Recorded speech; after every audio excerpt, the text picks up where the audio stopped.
discussion and the results on the absorption properties of MCM and MCM41 related materials. So there's enough room for discussion, I guess. So, yeah, Professor Operol is waving his hands.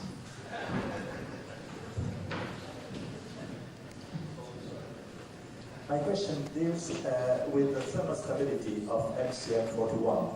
It will be directed to Mr. Bruin, for instance. You showed that you had a drastic effect of heating when you were heating at put it in centigrade, Celsius, about 100 Celsius degrees. You had a good crystallization. Aging is experiments. Yes, aging experiments. Yeah. Yes.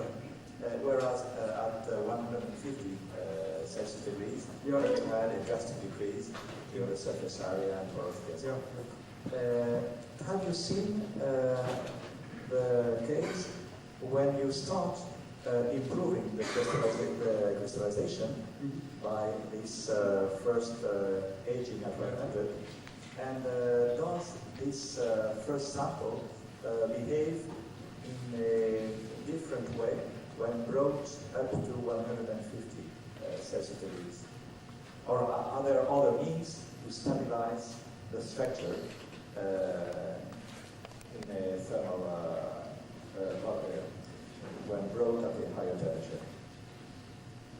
The sample, there were two different samples. One sample was heated at 105 degrees, Yes. and one sample was heated at 160. So I didn't measure the same sample again after heating at 160 degrees. So there are two different samples. In other words, my question is, when you bring in two steps the sample to 160, is it not a way to get something more stable? So you don't have the experience? No.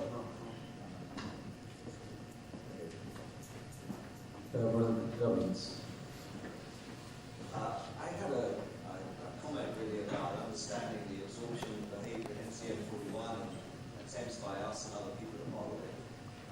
This work in our case was done by Michael Maddox, who's here. And we started off with a very simple model, in which we took the diameter from the experiment of the core and just assumed the interactions with the wall were interactions with oxygen parameters. And we were comparing with the data of Professor Singh's group, more recently with Dr. Jim Olivier, who's got some very nice data of low pressure. And we found that if you used the normal parameters for oxygen, you got results that looked nothing whatsoever like the experiment. And so then, as a second stage, Michael tried adjusting those parameters. And if you adjust those parameters, you can get a pretty good fit to the condensation pressure. But you find a number of problems with that. Firstly, the parameters you use are unphysical. I mean, they're much larger than parameters that anyone would believe for oxygen. And secondly, you don't get if you look at the low pressure region, you don't get that right at all. As long as you plot against P over P naught in the usual way, everything's suppressed and that error is invisible. But as soon as you show that low pressure region, you see there's something drastically wrong with this model. And so we found that, as a result of that, we found that we have to go into a model where we have an energy distribution for the surface that's quite wide, which says that there are chemical sites or geometric sites on the surface that are very heterogeneous. And I think we saw that in several of the talks this morning, that the heats of absorption show very, very clearly at low pressure that you've got a heterogeneous surface. They start off at a very high value and come down very steeply. And so we feel that you have to take that into account in the model if you are going to get sensible results. And so as a result of that comment, I wondered if the people that gave the first two talks could comment on whether they think, whether they agree with that. And secondly, I had a question to Professor Niemark as to whether his epsilon parameters for the wall, in his view, were physically sensible. If not, then that agrees with what we found. If they are sensible, if they agree with other people's oxygen parameters, I'm not sure maybe that says that your MCM41 is much better than anyone else's. Yeah. Would you provide Alex? Can you use the microphone? So this reasonable parameter actually is a key point for comparison theory of experiments. We used different parameters taken from literature, and so we actually failed to describe experimental data consistently. When we first, but we had several criteria. First, to describe bulk properties, so gas, liquid equilibrium, and also surface tension, temperature dependence. So this was one point. The second point was to describe adsorption isotherms on a reference non-porous solid. So we use these two criteria.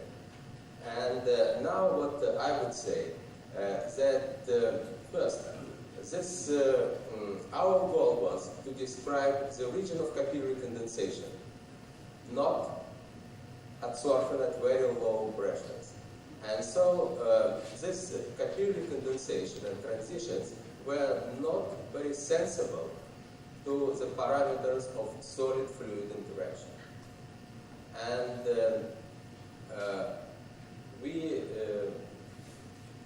now we have these parameters and we have this model, and I'm confident that for this, at least for these materials, for these reference samples, we have a good agreement, good quantitative agreement in the region of monolayer absorption, polylayer absorption, and capillary condensation.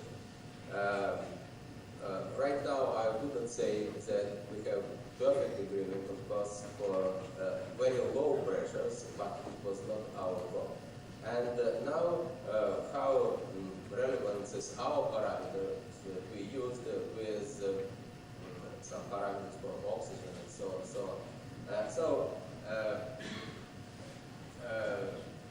We obtain these parameters by fitting isotherm on non-porous silica. And actually what we used a combination. It was energetic parameters for interaction nitrogen-oxygen and the density of oxygen atoms. Yeah. So for this, so we have value only for this product. And because actually we do not know the real density of oxygen atoms, we can only estimate it. So how to compare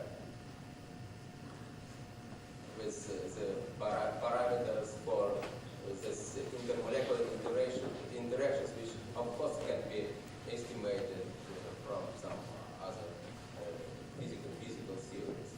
So I have no answer for this. But Peter is. A little addition about that, because we find the product of actually interaction parameter between oxygen atom and exothermic molecule, and product, this is the density of solid. Actually, rough estimation shows that if we split this into a real epsilon between oxygen atom and for argon, if we split this interaction of oxygen atom is argon, it roughly corresponds to geometric mean, and in this case, the surface density of oxygen atoms inside MCM41 is of the same order as the density of oxygen in amorphous solid. Yes, there was another question by Professor Stone. I was very interested to see these large variations of heat of absorption with uptake in the low volume adsorbed region. It seems to me that if you have a heat of absorption which is varying from 20 kilojoules per mole down to 8 kilojoules per mole over a fairly narrow range of uptake for a molecule like carbon monoxide, it really is necessary to ask the question, how, by uniform the surface is in terms of its chemical behavior. I mean, we have talked a great deal, of course, about physical absorption here, but we, to some extent, been neglecting, I think, the chemical effects of, for instance, imperfections and so on in the surfaces of this MCM41. You see, I would expect that if you make a comparison between, let's say, argon, nitrogen, and carbon monoxide, where you go from no dipole moment, no quadrupole moment to quadrupole moment, and then with CO to dipole moment plus quadrupole moment, you would expect the heat absorption to reflect the interaction with the surface. But you would not expect it to reflect a variation with coverage. You would expect it to affect the magnitude of the heat absorption. And it seems to me that it does need much more study, the detail of the uptakes in the low coverage region, preferably by calorimetry, I would say, and not by isospheric absorption. As regards the comparison, I think, with krypton is not altogether a fair one, because you've got a molecule there with a much higher polarizability, and you'll have a really quite different behavior coming in when these molecules, krypton, begin to interact with one. Professor Schütt wants to give a reply. Maybe also. Well, maybe I can comment. It's more a general comment, but it relates to your question. I think we still have a problem. We have like 1,000 different materials which we all label MCM41. They might vary quite substantially in surface properties. So not all the samples are identical. Phil quoted the work of, I think it was Schulze from '93, where the data were different. And I'm pretty sure that the sample quality was very much different. I mean, it's absolutely certain that a material prepared under acidic conditions is a different material as compared to one prepared under alkaline conditions. We know that the acidic prepared materials probably contain microporosity. They have microporosity. They have totally differently structured walls. Usually everything is lumped together under the label MCM41. And I think that's a pretty critical point we have here. MCM41 is not MCM41. A different surfactant chain length, meaning different pore size, means it could be a different surface chemistry, which affects absorption properties of these materials. And I think that relates to all three questions we had in this general discussion. I think we should always keep that in mind. Riche, first. To the same question right now. Hey, Michael. You mentioned sometime earlier that you don't have always 100% of this hexagonal phase. What is your present understanding of how much actually of this hexagonal phase do we have and how much of garbage we have in the sample? Rubbish, yeah. And then a very short question also for Frederick. You mentioned this, the channel length, 20 nanometer, is it correct as some kind of average value? It sounds to me it's more for much. Answer to both questions, I would say I don't know. And I would actually claim nobody knows. Yeah. Because how do you assess the fraction of hexagonally ordered material? If you do TM analysis, you usually see large areas which seem to be not well ordered, but if you do tilting series, sometimes the hexagonal structure shows up. The sorption wouldn't tell you anything about the hexagonal packing of the pores. Randomly packed pores will show the same sorption behavior. You can't get any information from X-ray because the walls essentially have a structure like an amorphous silica. So you get the broad peak between 25 and 30 degrees to theta from the walls as well as from amorphous silica. So it's very, very difficult to assess the quality of these materials, how much is actually hexagonally packed. We have TEM pictures of acid-prepared materials where it's no problem to find hexagonal structures basically all over the sample. And I would claim that these samples are, let's say, 90% in the hexagonal structure. But it's very difficult to really assess this. And the point channel length, the best guess I have is what the electron microscopists tell us. They say the contrast which we get in these pictures is like we get from an amorphous silica, which is about, let's say, 50 to 100 nanometers thick. That's for most of the samples we have seen, and that's the best guess I have. There are people who did small angle scattering and try to infer channel length from that, and that comes close to the value, but I don't know that anybody really knows how long the channels are. Well, through independent measurements, we have evidence that, at least for larger molecules, except I'm not talking about nitrogen, these channels are to about 50% accessible. So there are some defect sites or whatever. And at the moment, the Kerber group at Leipzig, they are carrying out some diffusion measurements, and they also see some strange defects, just to give a short information on that. So we have to have more information, and the way to make spherical particles is maybe small ones or bigger ones is a way to get around these agglomerates, which is essential for the classical material. And to say more about the regularity of the cubes, these unidimensional cubes. Yes, Professor Jarmusch. I have just a very short comment to this arrangement that is very not extremely important if we have hexagonal arrangement or some other important is to have uniform pores, metal pores in this case. And of course with arrangement we can play, and for instance properties like having posterior cubic structure, there's very similar absorption behavior. And I think even if we're thinking about chromatographic application, for instance, this material, that if you have arrangement not hexagonal but more disordered, the mechanical stability can improve. This is my point of view. But my comment was that I agree with Professor Gabins that in computer simulation we like to get low pressure agreement that heterogeneity is energetically very important, and we did some comparative study for silica and MCM materials. And what is interesting, that in case of silica we're using regularization method to get absorption energy distribution from nitrogen data, and numerical solutions are relatively not stable.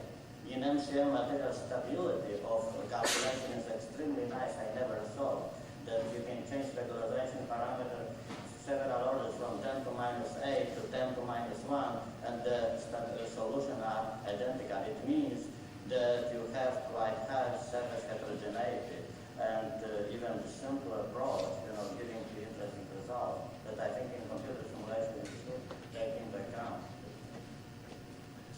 Where's the comment? What is it? Short. Very short comment. I don't study so much the mesopore system, but I would like to make comments. The X-ray absorption technique is quite effective for determination of the forward structure. SIO distances should be determined reasonably correctly if we use the synchrotron radiation X-ray as the Kim Skies group used. So not only X-ray diffraction, extended X-ray absorption fine structure technique is much more effective for determination. And the next stage should be necessary for such a kind of determination of the forward structure determination. Yes. You want to comment? Take the microphone. Just 1 minute. Well, it's well known that MCM41 is probably amorphous structure, but there is possible to use other techniques at DESBRI to look at the silica-oxygen silica bonding inside the walls. As yet, we haven't done any of this research, but that is a good idea. Yeah, like SAPS or. Thank you. I guess we are in time, and I will thank all the authors of the morning session and those contributed to the discussion, and close the session, and we will start with a closing session at 2 p.m. in time.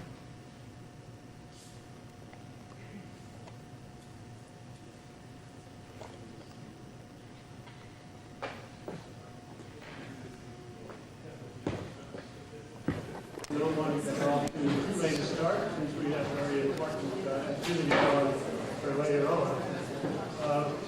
The papers this afternoon will, as usual, be devoted to cores. I guess they could be best described as any systems except MCM41.